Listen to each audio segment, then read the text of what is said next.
So hello भाई लोगों, ये हमारा पार्ट 2 है। ठीक है, सीओपीडी का। इसमें हम कवर करने वाले हैं क्रोनिक ब्रोंकाइटिस। ठीक है, मैं पार्ट 1 की जो मतलब लिंक थी वो डिस्क्रिप्शन में रख दी है, आपको वहाँ पे जाके अगर नहीं देखा तो ज़रूर से देखना। ठीक है, हाँ तो स्टार्ट करते हैं भाई। क्या होता है chronic bronchitis? It is refer to inflammation and irritation. मतलब सबसे पहले मैं आपको इसकी ड्राइंग दिखा देता हूँ तो आपको ईजिली समझ में आ जाएगा। ठीक है ना, तो भाई ड्राइंग में क्या है ये देख लीजिए। ये हमारी ड्राइंग है। ठीक है, तो नॉर्मल में क्या होता है ना भाई, ये इलास्टिक होती है। ठीक है, ये बहुत मतलब ये ऑब्स्ट्रक्शन कर सकती है, डाइल्यूट भी हो सकती है वगैरह। ठीक है, नॉर्मल होती है इन मतलब शॉर्ट में कहे तो। ठीक है, जो हमारी नॉर्मल ह्यूमन में होती है। ठीक है ना, वही तो क्या होगा, लो प्रेशर होगा, एयर वगैरह इजीली जा सकेगी, सब कुछ इजीली हो सकेगा। ठीक है, हायर वेलोसिटी, लोअर प्रेशर वगैरह सब। ठीक है, अगर ब्रोंकाइटिस हो गया व्यक्ति को तो ये पूरी ना भाई, ये देखिए इस तरह से हो जाएगी। क्या होगा, एयर ट्रैपिंग होगी, कंप्लीटली O2 अंदर भी नहीं आ पाएगी, CO2 बाहर भी नहीं जा पाएगी। इसी को हम क्रोनिक ब्रोंकाइटिस कहते हैं। अब इसकी डेफिनेशन देखते हैं, आपको इजीली समझ में आ जाए। तो भाई यहाँ पे क्या लिखा हुआ है, it refer to inflammation and irritation of respiratory tract. अभी मैंने आपको बताया। ठीक है, क्या होता है, इन्फ्लामेशन होगा और इरिटेशन हो गई रेस्पिरेटरी ट्रैक में। ठीक है ना, क्या होगा यहाँ पे, resulting in formation of thick mucus. बहुत सारा म्यूकस प्रोड्यूस होएगा। ठीक, जिससे क्या होगा, as time passes this mucus block the respiratory tract and make breathing difficult. ठीक है, क्या होगा, जो हमारा म्यूकस प्रोड्यूस होगा वो दिन पर दिन इंक्रीज होगा, और अगर बहुत ज़्यादा पड़ा रहता है वो हमारी जो एयर सेक्स होती है उसमें, तो क्या होगा भाई, ये हमारी जो ब्रीथिंग होती है, जो हम O2 अंदर लेते हैं और CO2 बाहर निकालते हैं, उसको भी ये डिफिकल्टी कॉज कर सकता है। ठीक है, when patient explain the mucus it is known as phlegm. मतलब जो हमारी बैक्टीरिया अंदर जाते हैं ना ड्यूरिंग ये क्रोनिक ब्रोंकाइटिस, तो क्या होगा, उसको फेलोजन या सेप्टुमुलम कहते हैं हम। इसके सिम्टम्स दोस्तों सेम है जो मैंने बताए थे आपको एम्फाइस्मा में। ठीक है ना, कोई फेयर नहीं है, सेम ही होते दोनों में। ठीक है, क्योंकि दोनों COPD की ही डिजीज़ है। देख लेना, आपको यहाँ पे कफ होगा कंटिन्यूस। ठीक है, tiredness, chest pain, shortness of breath, white mucus, ये आपको देख लेना। ठीक है, देन क्या होगा यहाँ पे, ये आपको ड्राइंग आपको बना लेनी है। ठीक है, ये देख लीजिए,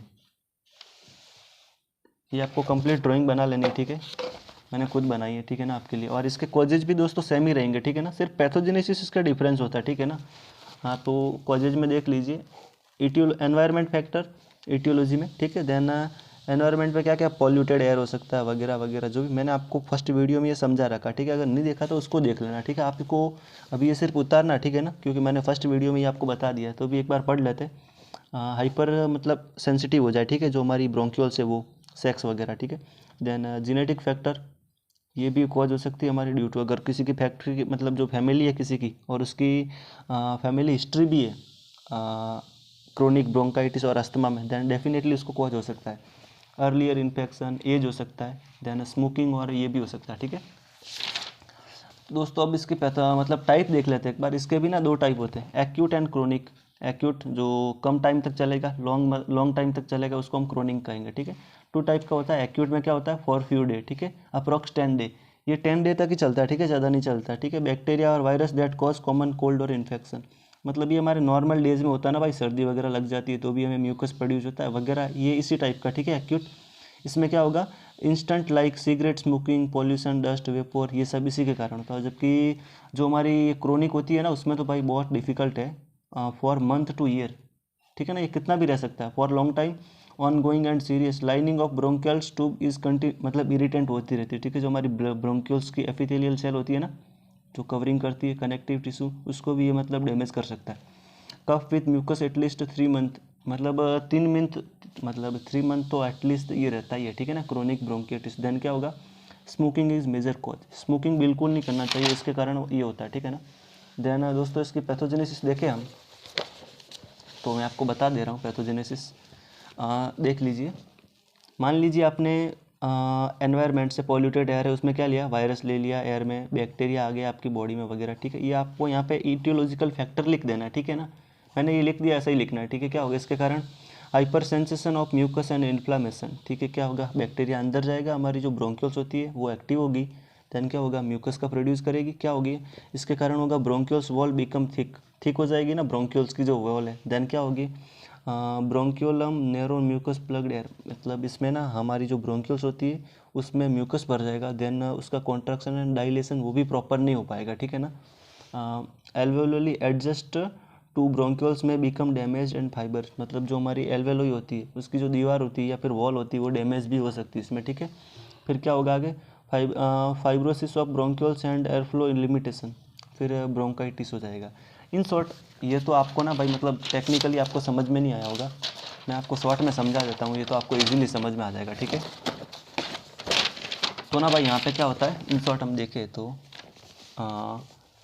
मान लीजिए कोई भी बैक्टीरिया, ठीक है ना, ईटियोलॉजिकल फैक्ट, ठीक है, मैंने सिर्फ एक लिया, आपको यहाँ पे लिख देने जितने भी है, क्या होगा, एंटर इन ब्रोंक्यूल्स, ठीक है, ब्रोंक्यूल्स में जाएगा, ब्रोंक्यूल बिकम सेंसिटिव, सेंसिटिव बनेगी, कॉज का मतलब उसको पता चलेगा कि भाई बैक्टीरिया आ चुका है, क्या करेगा, it will produce,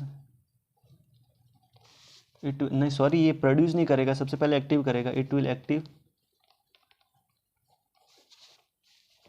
body cells like macrophage,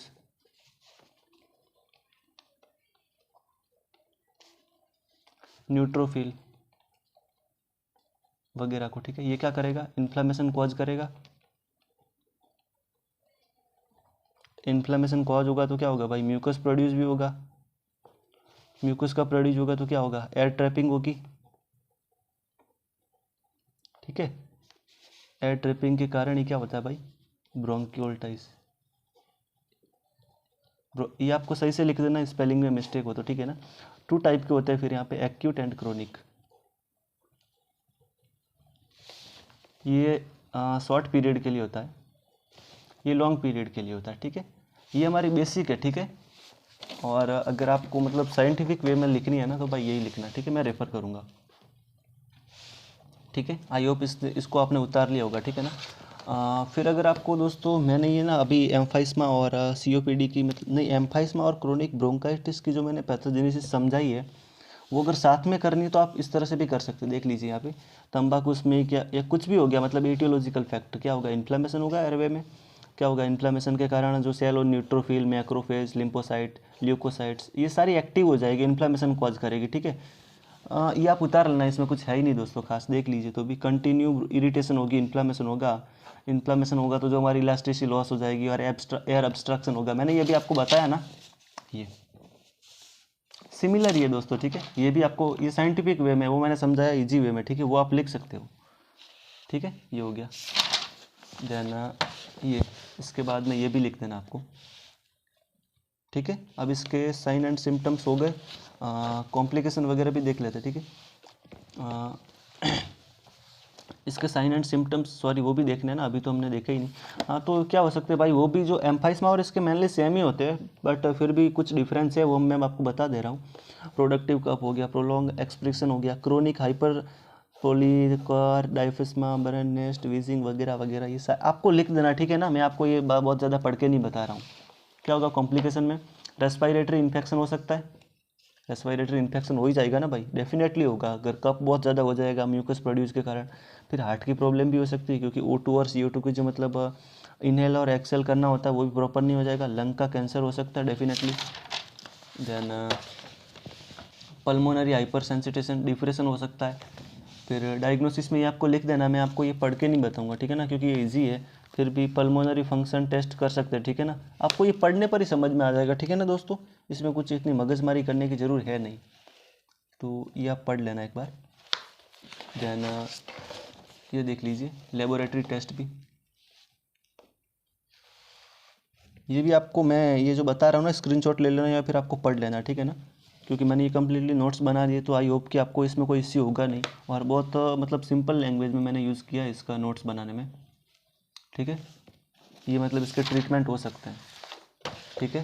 ये सारा आपको उतार देना, ठीक है ना, एग्जाम में आता तो भाई ये बहुत IMP है, ठीक है दोस्तों। ये इसके ट्रीटमेंट हो गए। सो आज के लिए इतना ही, मिलेंगे नेक्स्ट वीडियो में, थैंक यू।